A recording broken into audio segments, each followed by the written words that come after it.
नमस्कार, मैं हूं पंकज सिंह जाडेजा। हमारा उद्देश्य है राष्ट्र से स्नेह, राष्ट्र का सम्मान। अब देखते हैं आज के दिन भर की टॉप हेडलाइन। मेवाड़ यूनिवर्सिटी में जम्मू कश्मीर की स्टूडेंट ने किया सुसाइड। हॉस्टल के कमरे में मिला शव। 2 महीने में दूसरा मामला।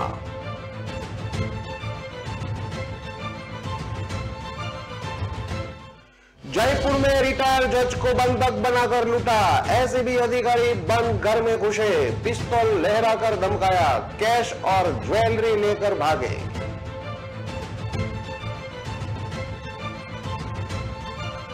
जयपुर में बिजनेसमैन की बुजुर्ग मां का किडनैप। व्हाट्सएप कॉल कर मांगी 50,000 की फिरौती। बोले रुपये देने के 2 घंटे में आ जाएगी घर।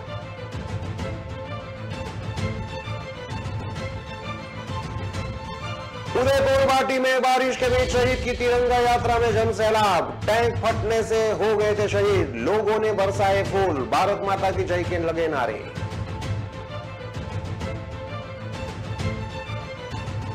मकान की दीवार गिरने से महिला की मौत। 3 घायलों को हॉस्पिटल में कराया भर्ती। घर के अंदर सो रहा था परिवार।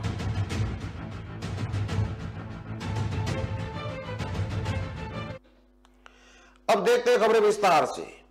मेवाड़ यूनिवर्सिटी में शुक्रवार रात जम्मू कश्मीर की एक स्टूडेंट ने सुसाइड कर लिया। हॉस्टल के एक कमरे में आज सुबह 7 बजे उसका शव मिला। सामने आया है कि यूनिवर्सिटी में पढ़ने वाला एक लड़का उसे परेशान कर रहा था। हादसे के बाद से ही लड़का फरार है। वहीं मरने से पहले मां को भी टेंशन में होने की बात कही थी। हालांकि इस बारे में पुलिस ने कुछ भी कहने से मना कर दिया है। फिलहाल पुलिस ने शव को मोर्चरी में रखाकर परिवार को सूचना दी है।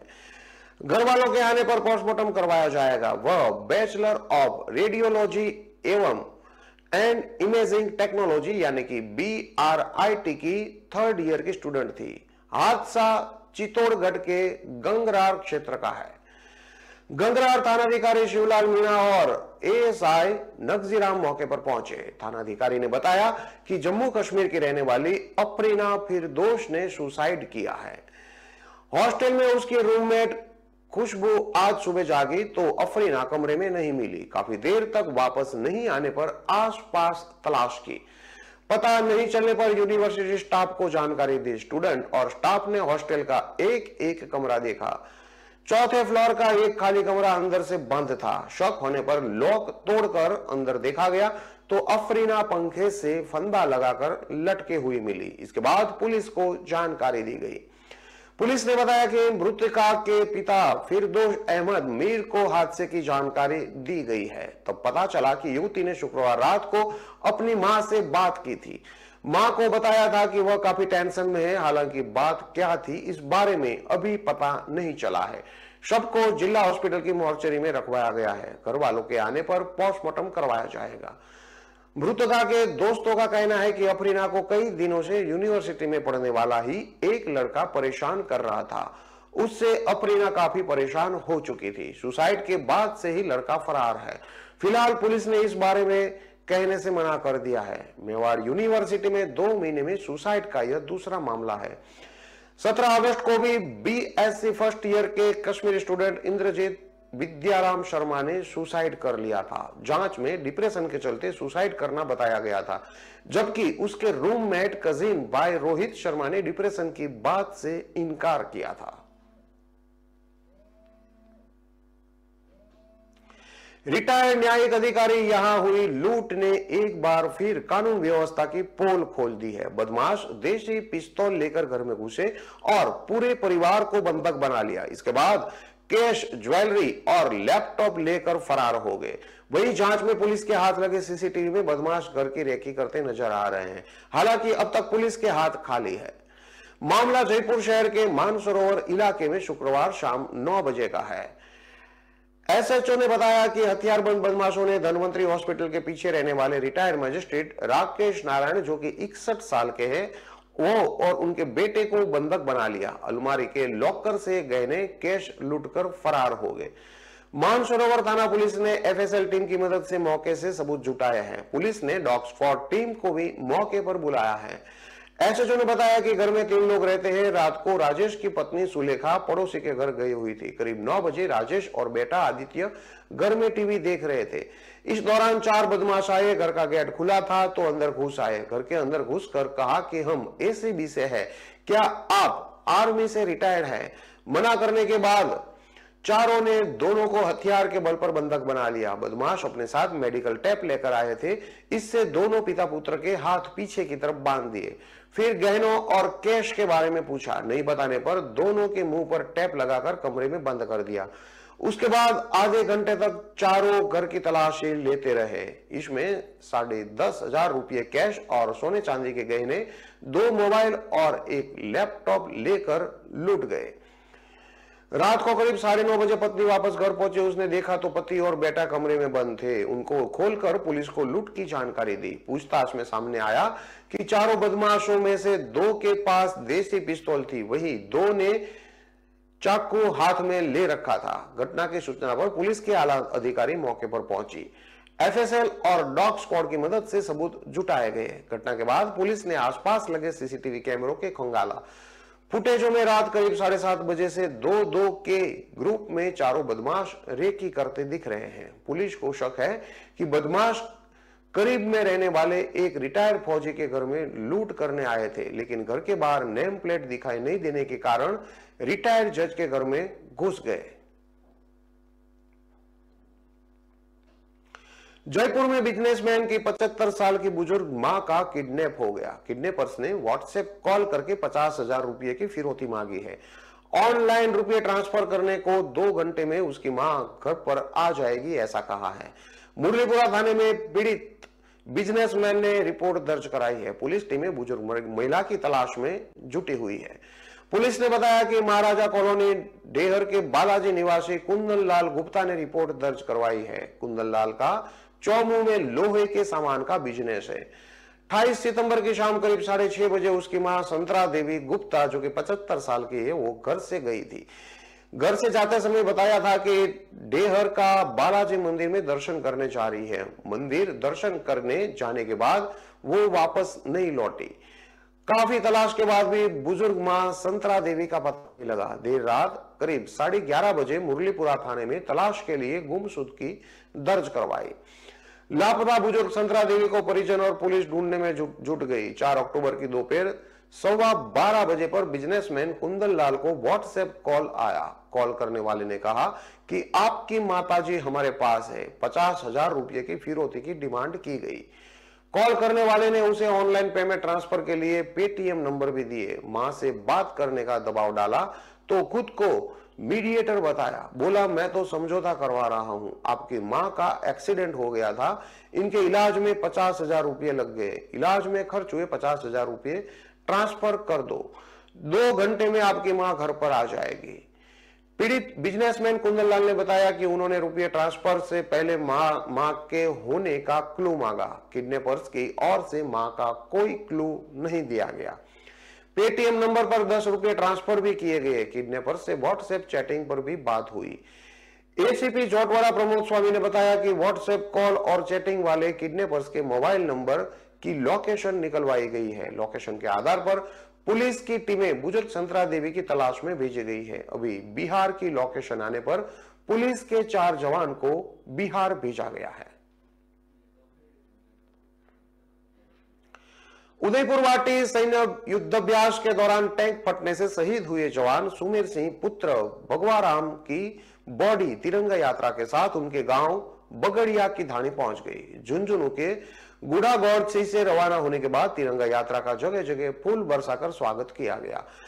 सड़क के दोनों ओर खड़े सैकड़ों लोगों ने शहीद को अंतिम नमन किया, अपनी श्रद्धांजलि दी। बच्चे, बुजुर्ग, महिला और युवा तिरंगा यात्रा में जुड़ते गए। जैसे ही तिरंगा यात्रा गांव पहुंची तो पूरा गांव अपने लाडले की एक झलक पाने के लिए आतुर हो उठा।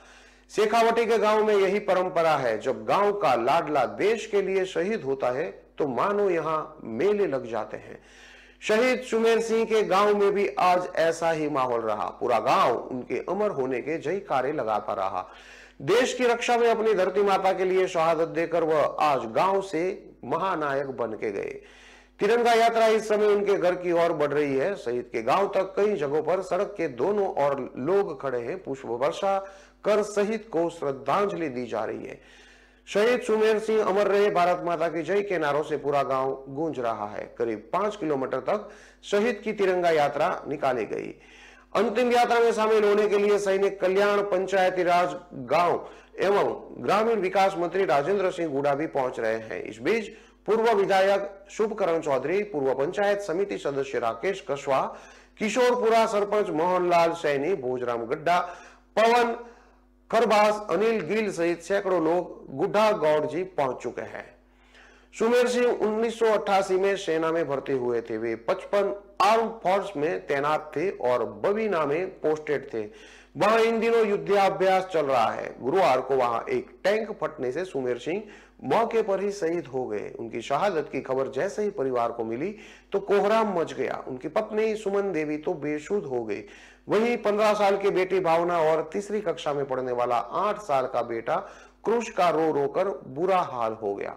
उन्हें रिश्तेदारों और पड़ोसियों ने बड़ी मुश्किल से संभाला। शनिवार सुबह जैसे ही डेड बॉडी लाई गई, परिवार में फिर मातम पसर गया।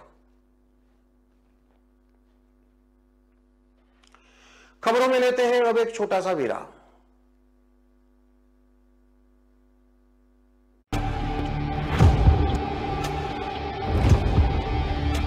Amazon Great Indian Festival starting 23rd September. Ramesh के घर बड़ा वाला टीवी आया। पम्मी जी ने लेटेस्ट फैशन सबको दिलाया। चंचल ने भी नया फोन बढ़िया डील में पाया। अरे बोलो बोलो पूरे मोहल्ले को जानना है। Amazon से लिया, Amazon से लिया, Amazon। आ रहा है Amazon Great Indian Festival। बड़े ब्रांड्स पर बड़ी डील्स, नो कॉस्ट EMI और बैंक डिस्काउंट 23 सितंबर से। दिल का परिंदा उड़ चला, अंदाज अपना मन चला, खुद की तो सुन ले, जी भर के जी ले, रुक जाना तू अब ठहर। Lyra, anytime, anywhere. Lyra, everybody loves to wear. Lyra, anytime, anywhere.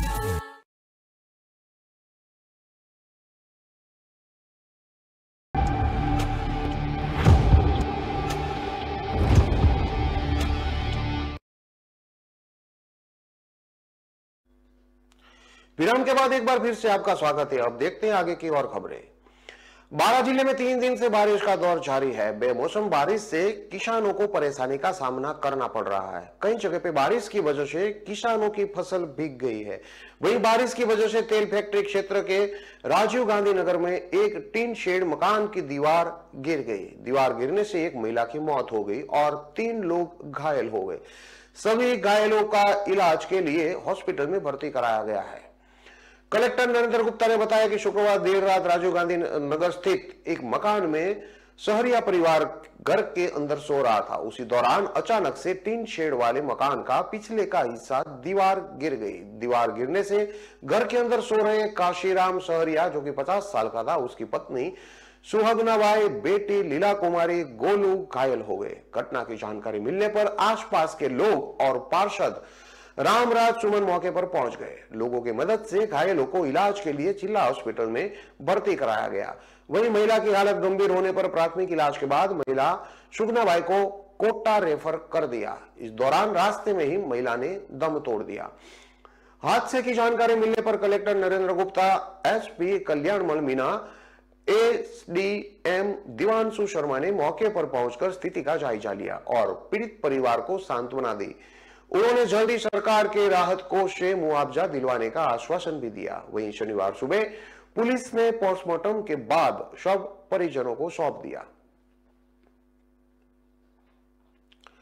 19 सितंबर का दिन नागौर के लिए दहशत भरा रहा। दिन दहाड़े कोर्ट परिसर के बाहर 2 गैंग के बीच की दुश्मनी से सड़क लहूलुहान हो गई। ठाई ठाई की आवाज लोगों ने सुनी। गोलियां चली। गैंगस्टर संदीप सेठी का मर्डर कर शूटर्स पहले जिले से बाहर निकले, फिर राज्य से बाहर निकलने में कामयाब हो गए। पुलिस पर सवाल यह कि सभी शूटर्स बाइक पर भागे लेकिन पकड़े नहीं गए। नागौर पुलिस संभलाती इससे पहले हत्यारे नाकाबंदी और घेराबंदी से कोसों दूर निकल गए। हालांकि वारदात के बाद पुलिस की टीमें हरियाणा पहुंची। 1000 से अधिक सीसीटीवी ले गए, जिसमें पुलिस को कामयाबी भी मिली। वारदात के मास्टरमाइंड सुनील शर्मा सहित 2 आरोपी पकड़ में आए, लेकिन अब तक मुख्य शूटर दीप्ति गैंग के दीपक, अनिल और अनूप डावा पकड़ से दूर है। इन्होंने कोर्ट परिसर के बाहर दिन दहाड़े गोलियां चलाकर पेशी पर आए गैंगस्टर संदीप को मौत के घाट उतार दिया था। हालांकि एसपी राममूर्ति का कहना है कि उन्हीं की तलाश में जिले की टीमें पंजाब और हरियाणा में सर्च ऑपरेशन चला रही है। कई ठिकानों पर दबिश दी जा रही है। उम्मीद है कि जल्द ही सफलता हाथ लगेगी। संदीप बिश्नोई ने संजय कौशिक की हत्या की थी। संजय का साला सुनील इसका बदला लेना चाहता था। कई मौके आए रेकी की, लेकिन पुलिस की कड़ी सुरक्षा के बीच वारदात को अंजाम नहीं दे सके। नागौर कोर्ट के बाहर पुलिस का पहरा नहीं होने से सुनील शर्मा और उसके शार्प शूटर को मौका मिल गया। उन्होंने संदीप को गोलियों से भून दिया। इस वारदात को अंजाम देने से 2 दिन पहले सुनील शर्मा और उसके साथियों ने इलाके की रेकी की थी। गैंग ने कहां से आना है, कहां की ओर निकलना है, यह सब पहले से तय कर लिया था। वारदात के चौथे दिन नागौर की स्पेशल टीम हरियाणा पहुंची। गैंगस्टर को पकड़ने के लिए उनके रिकॉर्ड खंगाले गए। कई जगहों पर दबिश दी गई। अलग अलग टीमें पंजाब हरियाणा के 20 से अधिक गांवों में पहुंची, लेकिन शूटर्स वारदात के बाद से ही अंडरग्राउंड हो गए थे। पुलिस की टीम लगातार उनकी लोकेशन को ट्रेस कर रही है। फिलहाल पुलिस की टीम को सफलता हाथ नहीं लगी है। एक भी शूटर पकड़ में नहीं आ सका है। सूत्रों का माने तो नागौर और हरियाणा पुलिस गैंगस्टर से जुड़े कई गुर्गों से पूछताछ भी की जा रही है। सोशल मीडिया के साथ फोन टैप सहित अन्य मुखबिर तंत्रों को भी मजबूती के साथ जांच के दायरे में लेकर काम कर रही है। हिसार, लुधियाना, चंडीगढ़ सहित अन्य जगहों पर बदमाशों के मददगार तक पुलिस पहुंचकर छानबीन कर रही है। ये शूटर्स हरियाणा और पंजाब पुलिस के भी वांटेड है। नागौर पुलिस भी उसकी तलाश में पंजाब और हरियाणा में डेरा जमाए बैठी है। राजस्थान के रेसिडेंट डॉक्टर एसोसिएशन के आह्वान पर आज कोटा मेडिकल कॉलेज से जुड़े अस्पतालों में रेसिडेंट डॉक्टर ने 2 घंटे का कार्य बहिष्कार किया। रेसिडेंट डॉक्टर सुबह 9 से 11 बजे तक इमरजेंसी सेवाओं को छोड़कर काम बंद रखा। अपनी मांगों के समर्थन में एमबीएस और न्यू मेडिकल कॉलेज अस्पताल के बाहर नारेबाजी की। बाद में मुख्यमंत्री के नाम मेडिकल कॉलेज प्रिंसिपल को ज्ञापन देकर 9 माह पुरानी लंबित मांगों को प्राथमिक साख से पूरी करने की मांग की। रेसिडेंट डॉक्टर एसोसिएशन कोटा के अध्यक्ष सुमेर गुर्जर ने बताया कि 9 दिसंबर को राज्य सरकार और राजस्थान रेसिडेंट डॉक्टर एसोसिएशन के बीच मांगों को लेकर समझौता हुआ था। लंबा वक्त बीत जाने के बाद भी मांगों का निस्तारण नहीं किया गया, जिस कारण प्रदेश भर के रेसिडेंट डॉक्टर में रोष है। उन्हीं 8 सूत्रीय मांगों को लेकर रेसिडेंट डॉक्टर फिर से आंदोलन पर उतरे हैं। सरकार ने मांगे नहीं मानी तो आंदोलन तेज करेंगे। सेवारत और गैर सेवारत समस्त रेसिडेंट डॉक्टरों के सर्विस बांड को वैकल्पिक रखा जावे, ये उनकी मांग है। दूसरी मांग, राज्य सरकार प्रत्येक कॉलेज के हर विभाग में एसआर के पद सृजित करे। उनकी सीट मैट्रिक्स जारी हो। पदों की संख्या रजिस्ट्रेशन के कुल पदों की संख्या की 75% से अधिक रखी जाए। बेंच 2020 की थीसिस, पेपर, पोस्टर एवं प्लागियरिज्म से शिथिलता प्रदान की जाए। इन सर्विस डॉक्टरों की अध्ययन अवधि को राज्य सेवा से चिकित्सा शिक्षा में डेप्यूटेशन माना जाए। किसी भी स्पेशलिटी में किसी भी तरह की लेटरल एंट्री ना हो। उक्त विशेषज्ञों में विशेषज्ञ की नियुक्ति हो एवं मेडिकल कॉलेज के नॉन क्लिनिकल डिपार्टमेंट में केवल एमबीबीएस और एमडी डॉक्टरों को ही नियुक्ति दी जाए। साथ ही सहायक आचार्य की नियुक्ति की उम्र सीमा 46 वर्ष की जाए। राज्य में 28 विषयों में पीजी कोर्स होते हैं, लेकिन इनमें से 14 विषय नए हैं। ऐसे में सभी मेडिकल कॉलेजों और जिला अस्पतालों में विभाग सृजित करवाते हुए पद सृजित करवावे। रेजिडेंट डॉक्टरों को HRA का भुगतान किया जाए और जो हॉस्टल में रह रहे हैं उनको एकल कमरा दी जाए, ये उनकी मुख्य मांगे थी। विवाहिता से रेप के मामले में आरोपी को जयपुर से गिरफ्तार किया गया। आरोपी एक मॉल में घूम रहा था। आरोपी ने विवाहिता से शादी का झांसा देकर कई बार रेप किया था। मामला सीकर के उद्योगनगर थाने का है। पीड़िता ने पुलिस को बताया था कि संदीप गोदरा नाम के युवक से उसकी पहचान फेसबुक पर हुई थी। उसके बाद दोनों का मिलना जुलना शुरू हो गया था। संदीप को पता लगा कि उसका तलाक होने वाला है। युवक ने तलाक होते ही शादी का झांसा दिया और मार्च 2022 को तलाक का फैसला भी आ गया। पीड़िता ने बताया कि इसके बाद संदीप ने उसके साथ रेप किया। उसके आधार कार्ड में भी करेक्शन करवाया, जिसमें पति की जगह संदीप ने खुद का नाम लिखवाया। लगातार रेप के बाद अश्लील फोटो और वीडियो भी रिकॉर्ड कर लिया। पीड़िता ने बताया कि अगस्त 2022 के बाद उसने कांटेक्ट करना बंद कर दिया। फोन किया तो अश्लील फोटो और वीडियो सोशल मीडिया पर अपलोड करने की धमकी दी। महिला ने आरोप लगाया कि युवक करीब 4-5 लड़कियों को ऐसे ही झांसे में लेकर रेप कर चुका था। पुलिस ने मामला दर्ज कर जांच शुरू की है। मुखबिर से सूचना मिली कि आरोपी संदीप कुमार, जो कि 23 साल का है, जयपुर के चौमू पुलिया के पास ट्राइटन मॉल में घूमने आया हुआ है। ऐसे में पुलिस ने मौके पर दबिश देकर आरोपी को गिरफ्तार किया। आरोपी की गिरफ्तारी में उद्योग नगर पुलिस थाने के एएसआई नेकीराम और कांस्टेबल संदीप की अहम भूमिका रही। महाराष्ट्र के नासिक में शनिवार सुबह एक भीषण हादसा हो गया। बस और आयशर ट्रक के बीच टक्कर से बस के हिस्से में आग लग गई। देखते 30 मिनट में बस धू कर जल गई। हादसे में बस में सवार 12 लोग जिंदा जल गए। इनके अलावा 38 में हुए हैं। जा रहा है कि मरने वालों का आंकड़ा बढ़ सकता है। ज्यादातर लोगों ने बस से कूदकर अपनी बचाई थी। हादसा नासिक औरंगाबाद रूट पर नंदूर नाका के पास हुआ। बस यवतमाल से मुंबई जा रही थी। चिंतामणि ट्रेवल्स की बस में 50 से ज्यादा लोग सवार थे।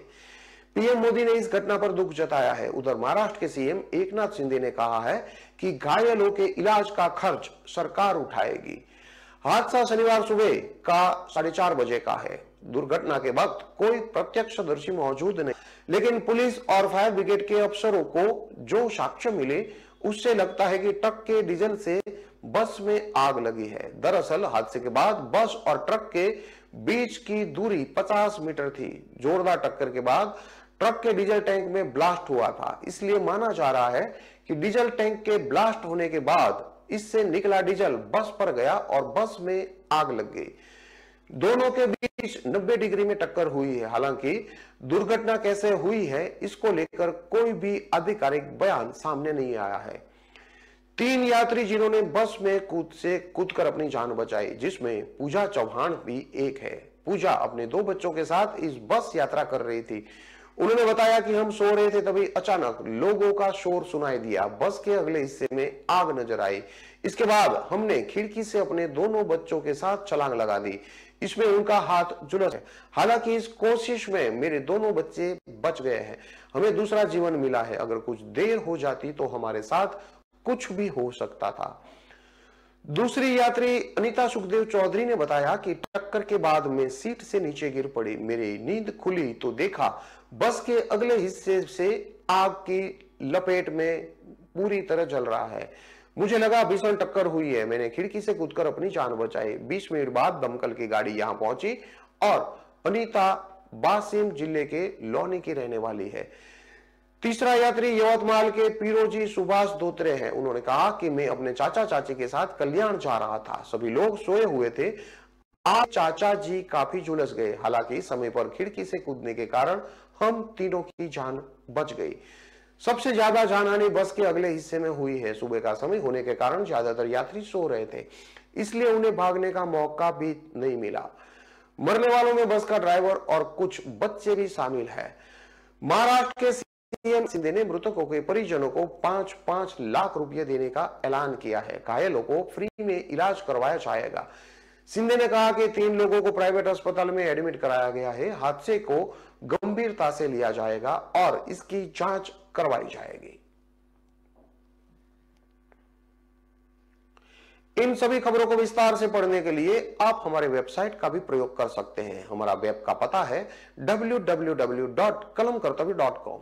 हमारी कलम ही हमारा कर्तव्य है के उद्देश्य के साथ खबरों को आप प्रथम के साथ देखते रहिए। नमस्कार।